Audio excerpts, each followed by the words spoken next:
बिस्मिल्लाहिर्रहमानिर्रहीम। अस्सलाम वालेकुम वीवर्स, उम्मीद करते हैं आप खुश हैं, सेहतमंद हैं और खूब मज़े में हैं। आज की बहुत ही मज़ेदार सी मटन कढ़ाई की रेसिपी मैं आपके साथ शेयर कर रही हूँ। अगर आपने चैनल को सब्सक्राइब नहीं किया तो प्लीज़ चैनल को सब्सक्राइब कीजिएगा। चलें वक्त ज़ाया किए बगैर रेसिपी को शुरू करते हैं।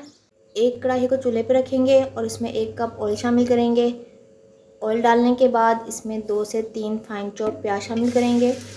प्याज को हल्का हल्का फ्राई कर लेंगे। जैसे ही प्याज का कलर गोल्डन होने लगेगा, हम इसमें 4 टेबलस्पून लहसुन अदरक का पेस्ट शामिल कर देंगे। लहसुन अदरक का पेस्ट शामिल करने के बाद इसको भी हल्का सा भून लेंगे ताकि इनका कच्चापन ख़त्म हो जाए। इसके बाद लाल मिर्च पाउडर शामिल करेंगे 2 टीस्पून और हल्दी पाउडर हाफ़ टी स्पून मैंने इसमें शामिल कर दिया है। इसके साथ ही मैंने इसमें टमाटर शामिल कर दिए हैं, 3 से 4 फाइन चॉप डाल दिए मैंने इसमें।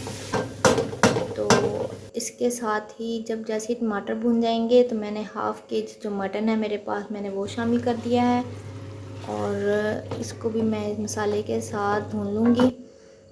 तो जैसे ही मसाला इसके साथ मिक्स हो जाएगा, मैं इसमें डाल दूँगी भुना कुटा ज़ीरा और भुना कुटा खुश्क धनिया मैंने इसमें शामिल कर दिया है। अब इसके साथ ही मैंने इसको भून लेना है, मटन को इसके साथ मिक्स कर लेना है मसाले के साथ। इसके बाद 2 टेबलस्पून हरी मिर्चों का पेस्ट भी शामिल कर दूंगी। आप चाहें तो साबुत भी यूज़ कर सकते हैं।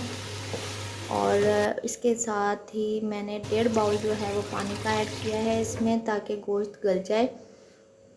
ये इंशाल्लाह इसी में ही गल जाएगा। तकरीबन 20 मिनट में ये हमारा गोश्त गल जाएगा कढ़ाई के अंदर ही। ये देखें गोश्त गल चुका है। कश्मीरी लाल मिर्च पाउडर 1 टीस्पून और हाफ़ टेबल स्पून मैंने नमक शामिल किया है। 2 प्याली दही शामिल की है।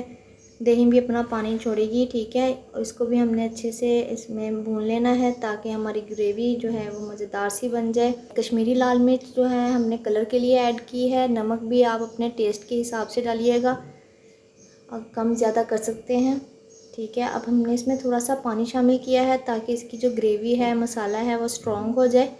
पानी डालने के बाद इसको थोड़ा सा पका लेंगे गोश्त में ताकि इसकी ग्रेवी जो है स्ट्रॉन्ग हो जाए। ये देखें पानी पक चुका है, इसमें ग्रेवी स्ट्रॉन्ग हो गई है। ये रेडी टू सर्व है। इसे बाउल में निकाल लेंगे। देखें बहुत ही मज़ेदार सी हमारी सादा सी कढ़ाई तैयार हो गई है। इसमें बहुत ही कम मसाले डाले हैं, खाने और बनाने में दोनों में आसान है, ठीक है।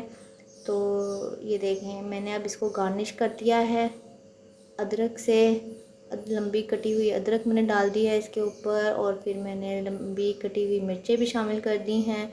आप ये देख रहे हैं मैंने इसमें धनिया के पत्ते भी डाल दिए हैं और ये बहुत मज़ेदार सी गार्निश भी हो गई है। बहुत ही यमी लग रही है और सिर्फ लग ही नहीं रही, बहुत ही मज़ेदार सी बनी है ये।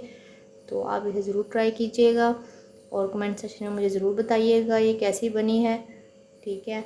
तो अपना और दूसरों का ख्याल रखें, खुश रहें। Thanks for watching. अल्लाह हाफिज़।